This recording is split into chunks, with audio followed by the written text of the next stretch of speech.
Hey, good morning, everyone. Welcome to the Sick of This Sick of This Show. Sorry. Let's start that again. Good morning, everyone. Welcome to the Sick of This Show. It's Nick Perro. I'm your host and poet. Today is Poetry Recap of the Week or Poetry of the Week.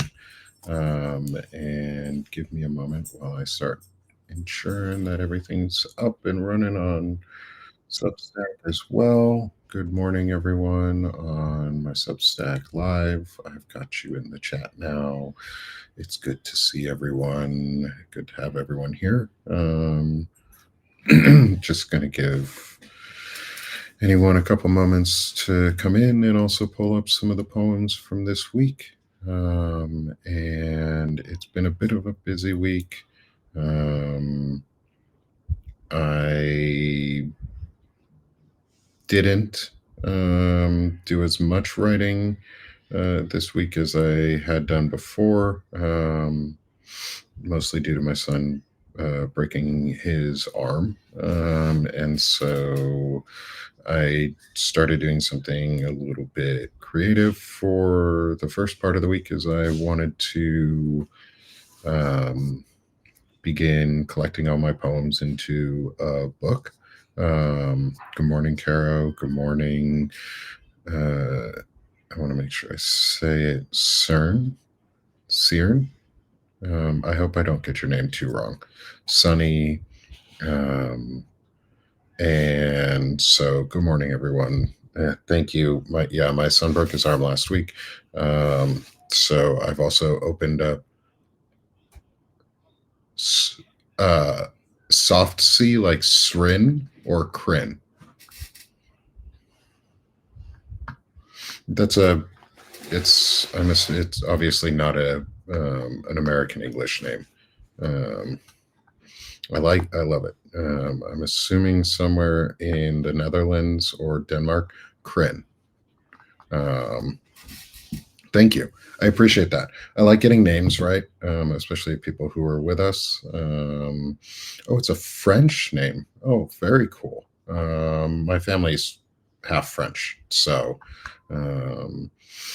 I appreciate the French names, and I'm not one to hate on the French, especially too because the French First Lady is suing Candace Owens for being a bigot, and calling her, accusing her of being something that she's not, to make hate towards trans people. And I think it's good on the French president's wife to fight back. So, hell yeah, good job, French people. You guys are fucking killing it. Vive la France. Well, in the U.S. at this point, vive la revolution, but peacefully and patriotically. If we're gonna have a revolution, let's do it peacefully and patriotically. So for those of you who are joining, good morning. Been doing a little monologuing here at the very beginning. Sorry about starting just a little late as well. Had some appointments this morning for my kiddos, not son related, so he's okay. So my son broke his arm last week. He's doing great. Unfortunate thing is we're out of insurance at the moment. I'm building this as a small business, and it's really hard to get insurance, and it's very, very expensive. And so to help, I've been asking if anyone please could become a paid subscriber as well. Helps build the network over the long run, gets us into the algorithm better, gets more of you into the audience, builds out the poetry. So the big thing I do, for anyone who's new, I'm a poet. As it says on my name, I do political, social, and patriotic poetry. Social, I also include like medical and mental health. My poetry focuses obviously on my lived experiences. And right now I'm doing a major set on fibromyalgia. So one of the things I wanted to do was put it all together into a book, wrapping it back into what I was talking about at the beginning is, so I've started a diary of poetry, chapter one, and um, it is pretty much all of last week's poems that I read, which are the fibromyalgia poems. However, I did write two new ones for it, for this chapter, so I wanted to read those. They're shorter, they're both haikus. I wanted to read those and also reread Dawning of the Light, which is the one I wrote last weekend for my son, but it also fits really well into the Diary of Poetry, chapter one, for a chronic journey, which is what I'm calling it. So it covers my fibromyalgia chronic journey. I suffer from fibro. I have chronic migraines, chronic neuropathy. It's a pain in the ass, to be totally honest. A lot of it's a huge pain in the ass. So, um, but I do what I can, and I'm trying to get by as best I can through it. So um, that's okay. We live with what we got, and we find a way. So one of the ways I've been finding a way is poetry. And so what I'll do is I'll grab the links for y'all for the chat. And I'll drop them in. So I'm going to start with Dawning of the Light, which is the one that I wrote on Saturday morning last week, or this past Saturday after my son broke his arm. On Thursday and Friday, I asked for help from the Substack community for folks to become paid subscribers, to donate to my Venmo, Cash App, whatever I have in there. And the outpouring of love was incredible. And I feel really blessed to have been able to be the recipient of that love. And I could feel it. And I'm not a religious person. I am spiritual. I don't believe in a God. I don't believe in any deities. I just believe in that we're all connected together somehow, and we are intertwined. I mean, we're a species of people that are connected together somehow. We're tribal. We want to be with each other. We want to love and live from each other. There's a lot we learn and are a part of because of each other. Like, it's just who we are, at least in my belief. And I guess you'd call me people might call me a humanist. I believe in humans and people. And so I asked for some support, and people really, really gave back. And I was woken up by my son before the dawn, and I got to watch it over an hour or two. I think it was about, or however long it was. It felt like an hour or two. Could have been 20 minutes. But over that time, I watched the sun creep from behind the before dawn, and then into dawn, and watch the sky change and the colors change and the clouds move across. And as I describe in the afterwards of the poem itself, it felt like I was looking at the brushstrokes of a Bob Ross painting, and it gave that happy little trees and happy little clouds feeling of just serenity and gentleness. And so I'm going to read this one, and then, which is Dawning of the Light, and then I'll move on to the other two poems from this week, which are Rolling Fog, and then yesterday's poem, which is Songs of Dusk. And both of those are haikus, and they're shorter, but they're fun. And then if anyone has any questions in the chat while we're going to, please. Thank you. Thanks, Kren. I appreciate that. If you have any questions while we're going through, please drop them in the chat. I'll see them, and I love responding to the engagement too. So let me put that one up again, which is to our first poem, Dawning of the Light. Awakened in the dawning of the light, gazing at stars still shining softly bright, casting gently down twinkling sighs of love, seeing a new day sweep in from above. Painted soft clouds streaking across the sky, brushing pinks and grays, a new day is nigh, shading orange, purple, strokes of indigo too, softly violet trails off into a day so new, layered yellows and reds overlapping in waves, drops of gray trailing off into notes on the staves, conducting songs of life as the night retreats, pulsing chirps collide into cascading beats, showering down into glowing rays of gold, echoing grateful hope into a world so bold. That was Dawning of the Light. Um, and sorry for some of the, if there are any weird, awkward pauses in that. In beginning and ending the poems, I wrap them also a little bit so that I can cut them after into smaller clips. So apologies if it sounds or looks a little awkward when I do it for to start and enter. But that was Dawning of the Light. That was the poem that I wrote after receiving an outpouring of love and support from the community. I'm still continuing to ask for support, not only just for my son and for us to be able to pay down medical bills and hospital bills, but also because it really does help the publication and it helps us grow long term. I'd love to do this full time. Um, and this is, I'm building a small business out of this. I'm also working with Lawrence Winterman and Frederick Pogue. We co-founded Banner and Backbone, which is our more civic based platform. And so I'd appreciate if y'all came and subscribed and become paid subscribers and help me build this up for a full-time thing. But any subscribe helps, and the shares and the likes and the restacks all help. All the engagement is incredible, especially in the live chats. I love what you guys are doing. I love that you all come in and you talk and you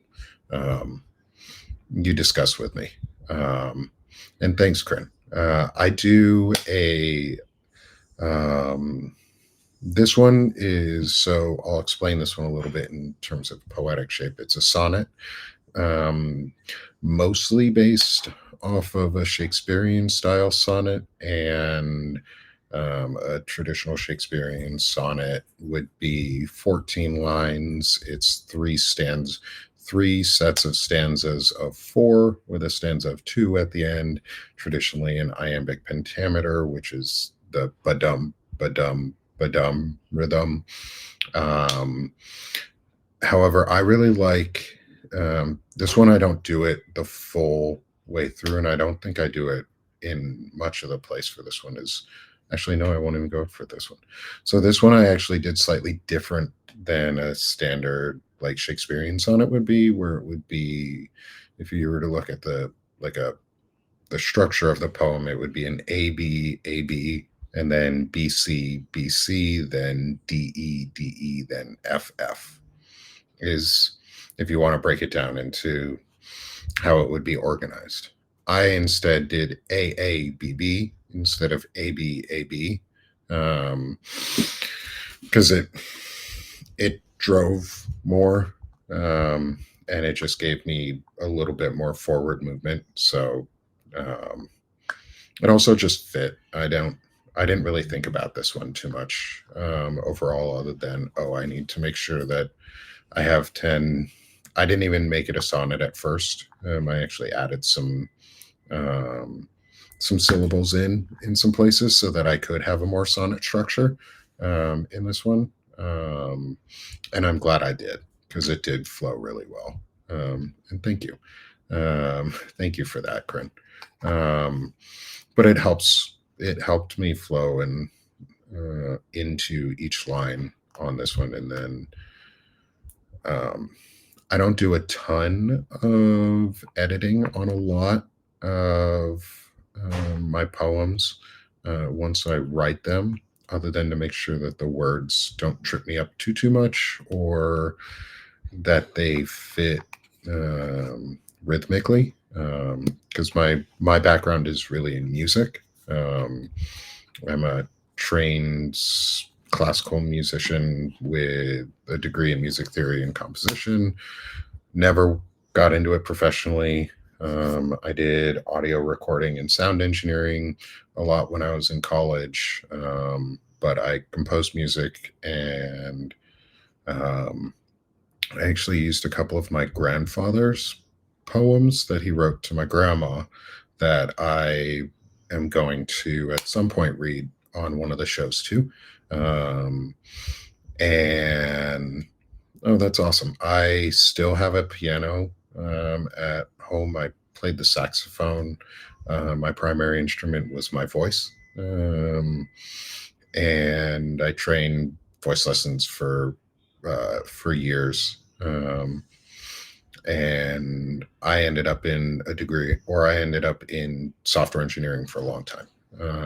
And that it fits really well with what I enjoy doing the most, which is building and connecting things. And so poetry is sort of, for me, a way to build and connect my emotions into a tangible way that I can actually express, because I have a hard time expressing my emotions all the time in constructive ways. And um, I think this was a really good way um, to let me express it out. So that was Dawning of the Light.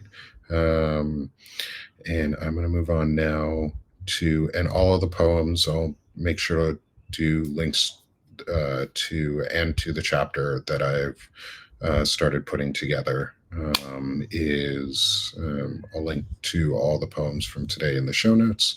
So everyone has the ability to quick link to them and like and share if you want to. And so next we're going to move into Rolling Fog. And I'll read this one first, and then we'll discuss it. But this one is, so I'm going to take a quick pause for a second, read the title and the subtitle, and then read the poem, repeat the title, and then we'll talk about it. Good morning, Susan. So, Rolling Fog, a chronic journey number 8. A fog rolling through, darkly heavy, cloak of mist, damp, sluggish gray cloud. That was a rolling fog. So that one was Rolling Fog, which is actually the podcast episode for today that I put out this morning. Like I said, I'm behind on a couple episodes, and I'm not forcing myself to do a new poem every day. Yeah, let me share the link to this one. And so that's the link to the poem itself. The podcast is on my page. That one I love when people listen to the podcast, obviously, because it helps and it builds up the episodes, and it gives me and I do a little bit more. I read out the explanatory in the show notes, I guess, for the poems basically now as the podcast episodes. It helps me get my thoughts out too more concisely, but also more logically when I say them. And so I'm using them in partnership with each other.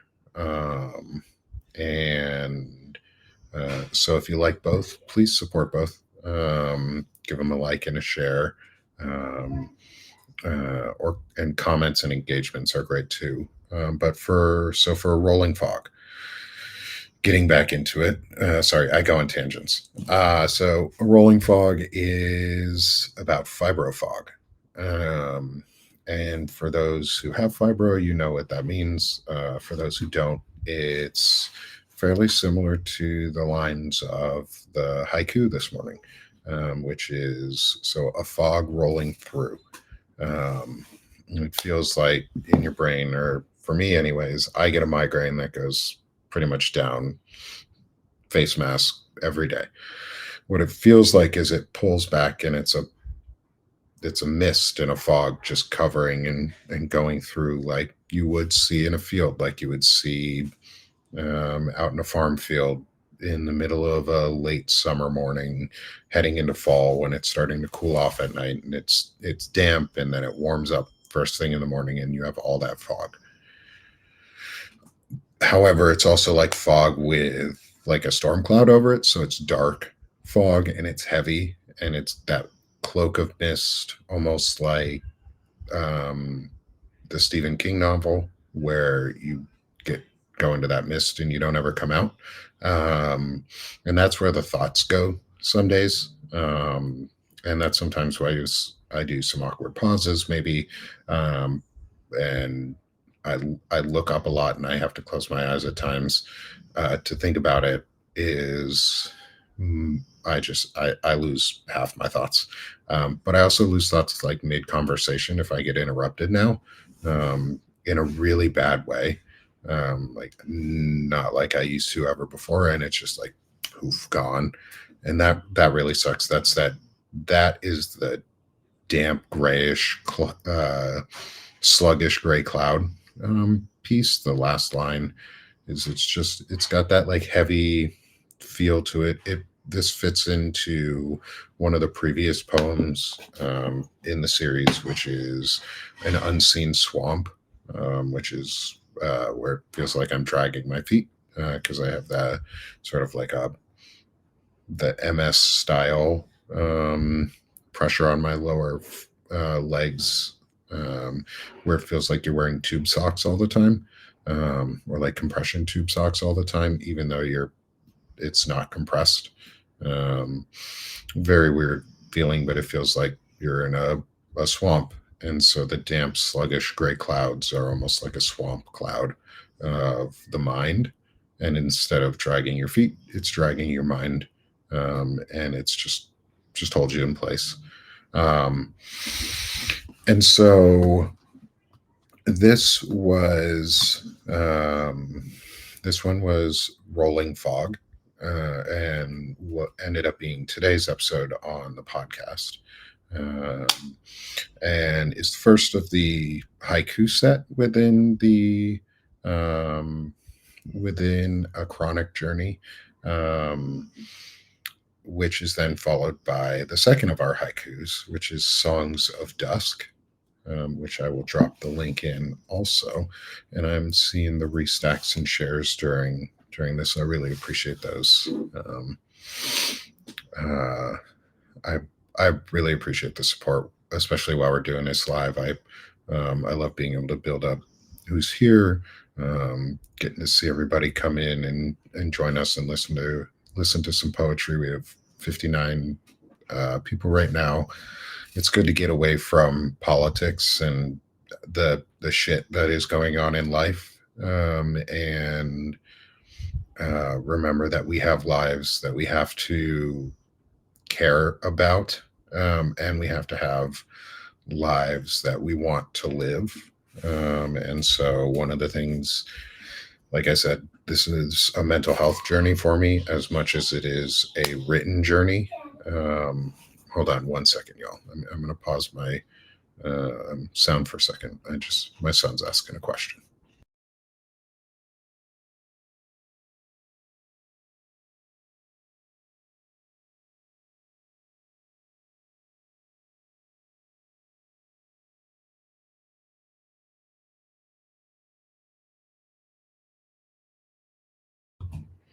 Hey, y'all, I'm back. Nothing serious. Um, and thank you. I appreciate it, Corinne, about the readings. Kimmy, I saw you jump in there too. Welcome. Good morning. Um, and so uh, this final one that we're going to read today of the week is Songs of Dusk. And like I was saying, this one fits into our chronic journey. It's our second haiku within the series, and is one of the good nights. It's one of the good ones, as I say, where the pain isn't gone, but the pain is muted, or it's in a way that you're not paying attention to it. Um, and so I hope you all enjoy this one. I'm going to do my pause and then we'll get back into it. Songs of Dusk, a chronic journey number. Ooh, did I screw that up? Hold on. We're going to start that over. I want to make sure I didn't get those numbers wrong. Oh no. I even screwed up the numbering. Man, this is what happens. This is what happens on things. This is supposed to be number 9, and I decided it was going to be number 8, and it's number. Okay, I'm going to update that just so that I have it. Before I forget, while I have you here, thank you for coming. This is an intervention. We're intervening in your day today to provide you with some wonderful poetry and a break from the normal. Happy trees and happy songs. Okay, back into it.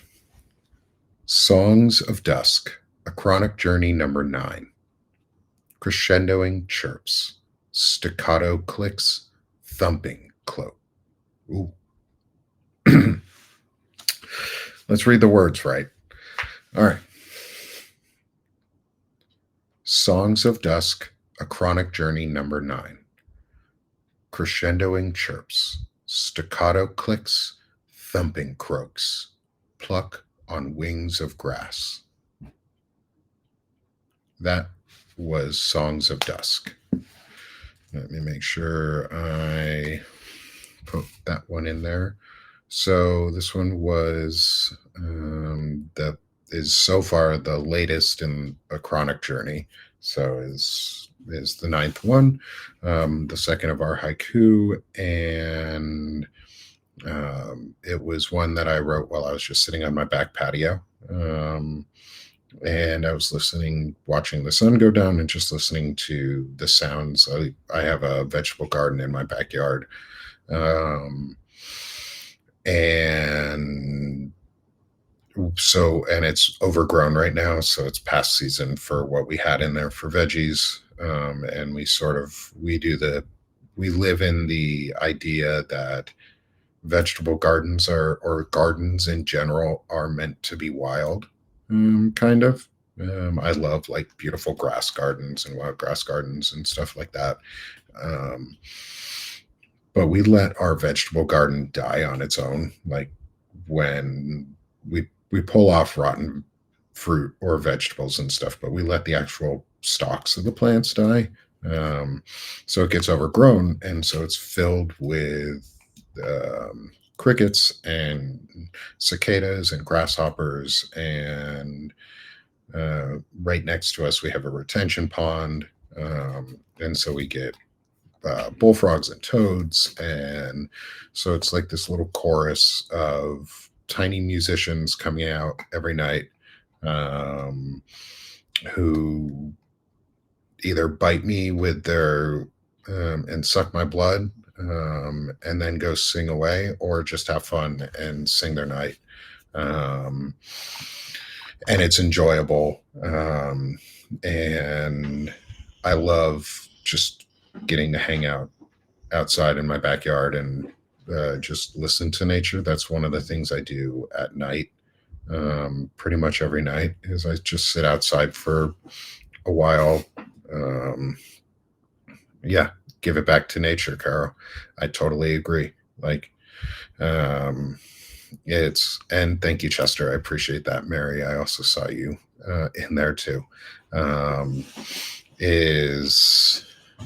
Like, it's just healing to sit out and listening to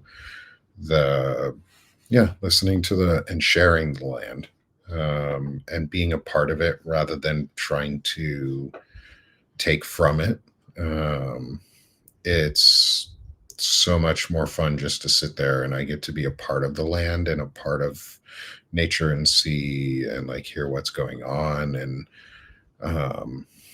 and feel like I'm included rather than taking it over.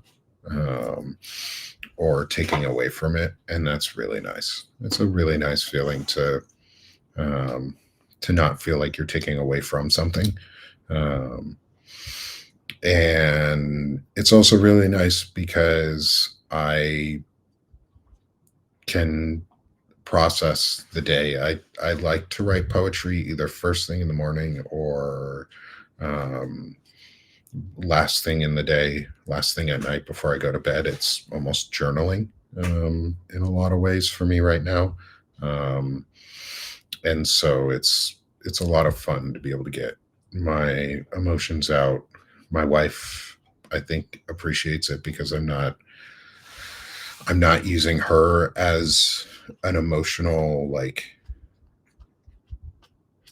torrent. Like I'm not just throwing my emotions at her. I'm not spewing information at her anymore. I'm actually constructively putting things into words and saying them in ways that are meaningful rather than just a torrent of unhelpful shit. Um, so for those who don't do therapy, this is a great therapy tool. This is a great way to like relax and feel good. Um, and um, and give yourself a way to process. Actually, I'm going to do another poem because it's my show and I can do what I want. And you guys are here for the poetry, so not just to hear me talk, not just for my lovely voice, but also for the poems themselves. And this is one I have not done. I don't think I've done the podcast episode yet for it. However, if I haven't, I need to. And I'm gonna put this one into the chat. This one is called Bullets Now Shot. um, I think you can guess where the inspiration for this one came from. There was another needless set of deaths of children at a school and or church. I mean, they were in a church school, I think, in the middle of prayer. 2 children died or were murdered, and a ton of others were injured. And we have a gun problem and a gun fetishization in this country that is just, it's an epidemic that's killing children. And like that's the problem. Like we have a gun fetishization, and we have a right-wing culture that promotes it as part of their identity, and not like, I grew up with guns as they're for hunting, and they're a tool, and they're a tool for killing. Like that is their sole purpose.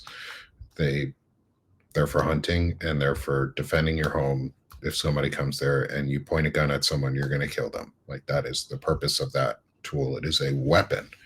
That's why in the military you call them weapons. Like they are weapons. They're meant to kill people. That's all they're for. That's all the type of weapon that was used was for. It was a weapon. It was a weapon of war that has been commercialized to become a weapon of our streets. And it's not a coincidence that it's been so heavily pushed towards the folks who are desperate. Tend to be right wing at the moment, but they're very desperate, and they're very easy to manipulate because they're desperate. I've been there. Like you're easy to manipulate or be manipulated. I never fell into the right wing trap, but I know I can see why people do. Like I'm a veteran. I came back not the same I was from before war. I can see why people fall into it. I can see why people stay in it. And it's really sad.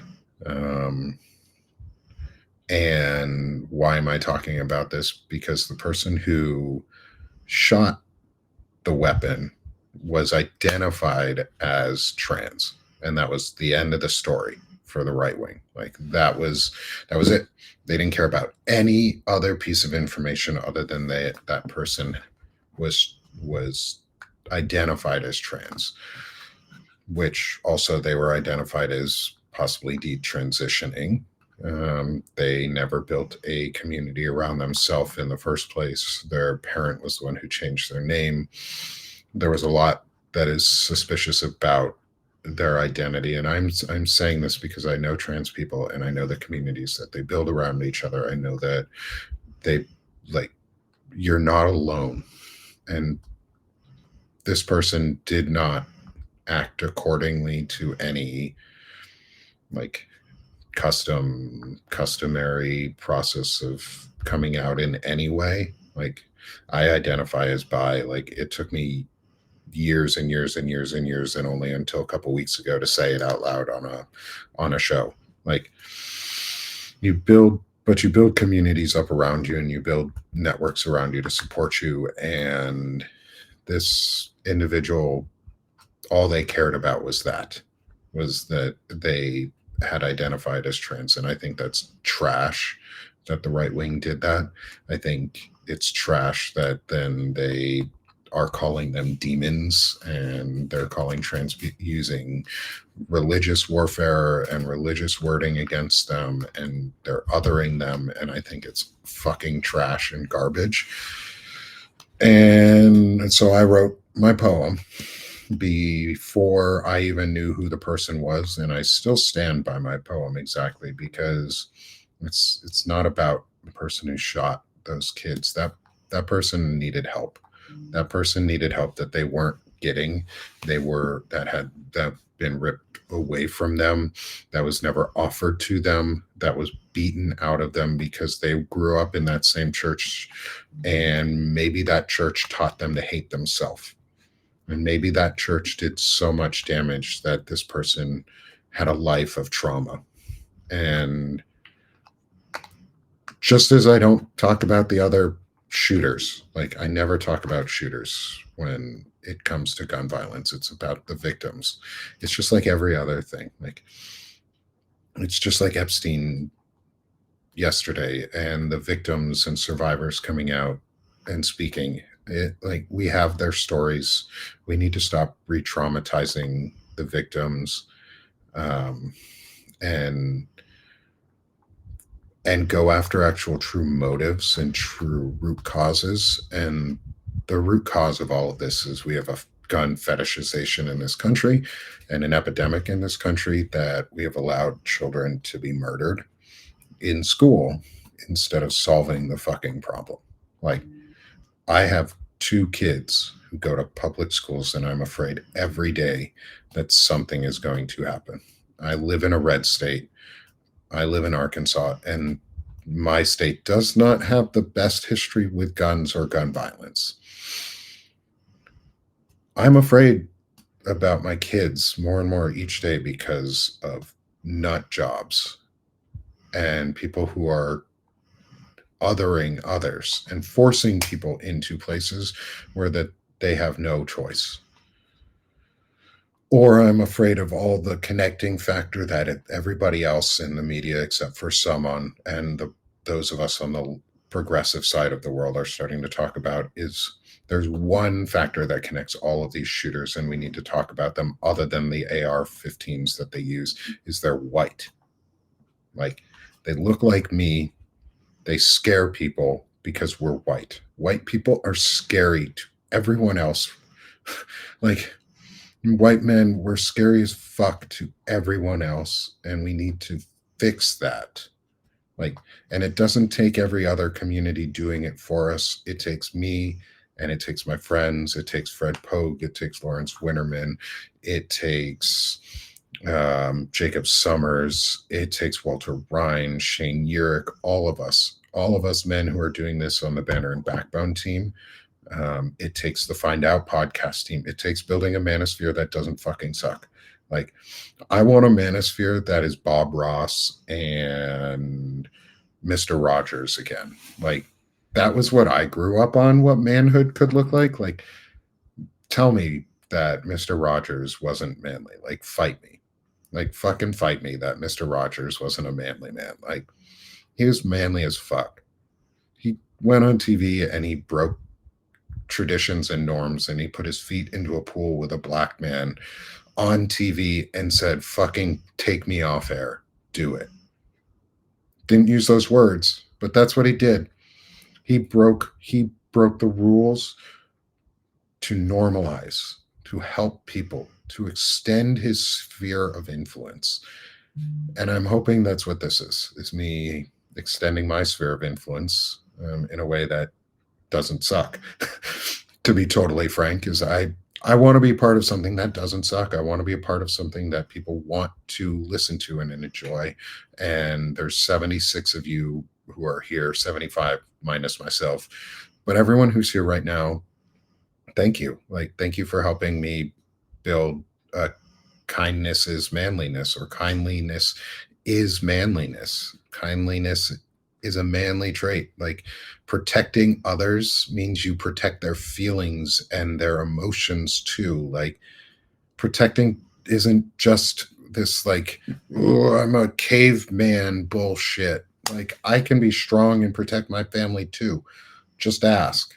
Like, did these MAGA chuds, I went to a combat zone. Like, I know what it's like to be in the army. Like, fucking fight me. Come at me, bro. I'll beat your ass. I'm more manly than you. You might physically outmatch me, but I'm more manly than you because I take care of my family. Because I'm married for 10 years happily, and my wife loves me and likes me. Not just loves me, but my wife likes me. My wife and I are best friends. Are you best friends with your wife, MAGA Chud? I fucking bet not. So come at me. You ain't manly. Manly to have your best friend as your spouse. Yeah. You know why? Because you made friends with them. You actually did something and you figured out how to be a person. Like, that's manly, dude. So thank you everyone for being here with me. A little bit of a fun tangent. And I know we're at the top of the hour and I haven't read the poem yet, but I'm going to. I'm going to end us on our poem, which is Bullets Now Shot, which is my statement back at those children dying. And like I said, I'm afraid for my kids, and I'm okay to admit that. So here is Now Shot. Shooting that gun, something never undone. Undoing lives, never to let them grow. Growing now done for those who are too young. Younglings no more, forever now they know. Knowing that two will never walk back in. Instead, those left alive are set to mourn. Mourning losses of two who were just kin. Kindred souls now stolen as hearts are torn. Tearing apart the worlds of all nearby. Bygone now are those carefree sunny days, a day of a days of grief where thoughts cannot deny, denial that the world is set ablaze, blazing so hot, one shot to spark the flame, bullets now shot, red hot, now primed to blame. And that was Bullets Now Shot. It apologies on the little bit of a slip of the tongue there in the middle.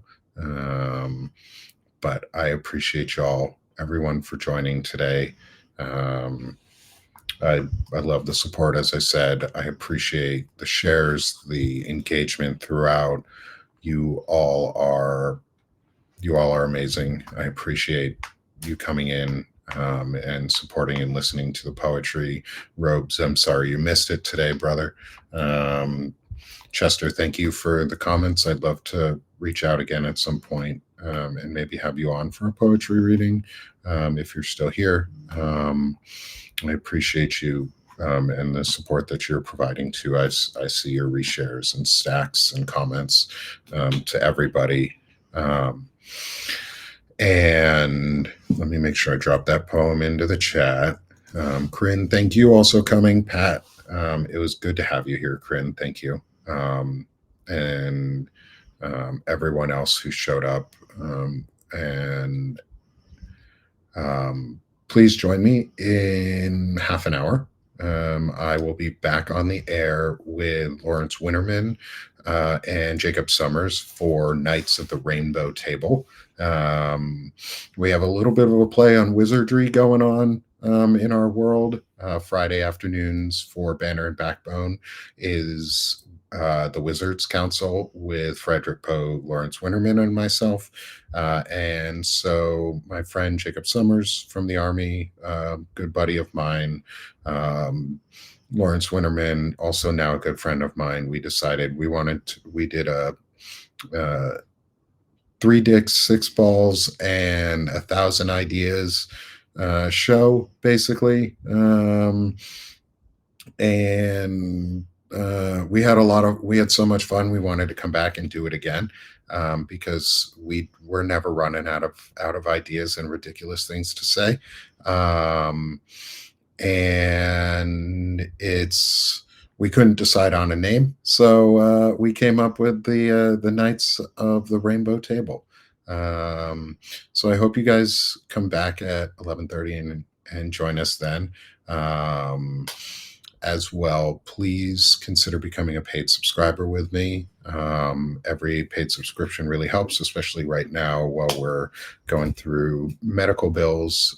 But it also really helps build the long-term survivability and growth of the network and publication. We just hit 100 paid subs on Sick of This Shit with Nick itself. So restacks are the